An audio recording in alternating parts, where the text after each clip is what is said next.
2014 తిరుపతి బాలాజీ ఆశీస్సులతో ఎన్డీఏ విజయాన్ని సాధించింది, ప్రభుత్వాన్ని స్థాపించింది. 2024లో దుర్గమ్మ తల్లి ఆశీస్సులతో మొదలు పెడుతున్నాం. అంతకు మించిన ఘన విజయం సాధిస్తున్నాం. ఎన్డీఏ ప్రభుత్వాన్ని స్థాపిస్తున్నాం. బిడ్డలకి అండగా ఉండే దుర్గమ్మ తల్లి అయ్య కంటే ఒక ముద్ద ఎక్కువే పడద్ది. అలాంటి తల్లి ఆశీస్సులతోటి మన ప్రభుత్వాన్ని స్థాపించే దిశగా వెళ్తున్నాం.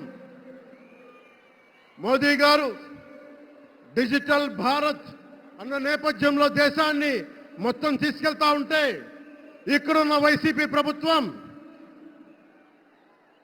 అధికారికంగా ప్రతి చోట క్యాష్ ఎకానమీ అయిపోయింది.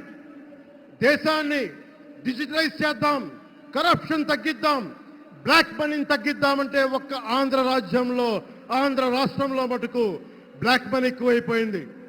ఉదాహరణకి సారా తీసుకుంటే, ఏరక్ వ్యాపారమే తీసుకుంటే సంపూర్ణ మద్యపాన నిషేధం అని చెప్పి వచ్చిన వ్యక్తి ఈ రోజున మద్యాన్ని సారా ముఖ్యమంత్రి కాదు, అతను ఒక సారా వ్యాపారి. అతను ఈ రోజున 1,13,580 కోట్ల రూపాయలు 5 సంవత్సరాల్లో అఫీషియల్గా అన్అఫీషియల్గా సేల్స్ అది పెట్టారు.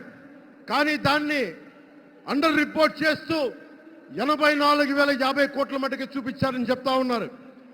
ఈ రోజున కేంద్ర ప్రభుత్వానికి కానీ భారతదేశపు ఎక్స్చెక్కర్ కానీ 10,000 కోట్ల రూపాయల జిఎస్టి ఎవేషన్ జరిగింది.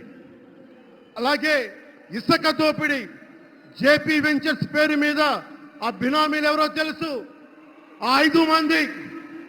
पवन जरा पुलिस के लोग उनको नीचे उतारिए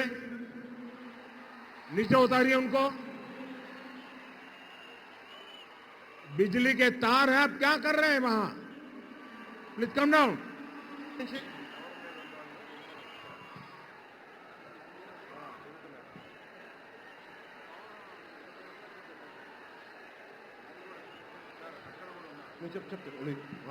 आपकी जिंदगी हमारे लिए बहुत कीमती है। प्लीज नीचे आइए। आप मीडिया वालों ने आपकी फोटो ले ली है, आप नीचे आइए।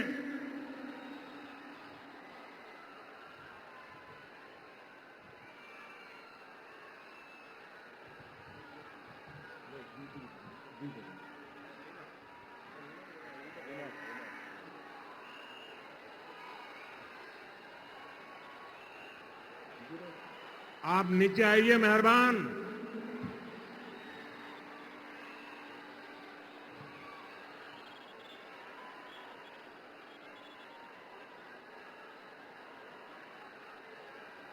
यहां जो पुलिस के लोग होंगे, इन सभी टावर पे जरा केयर करें।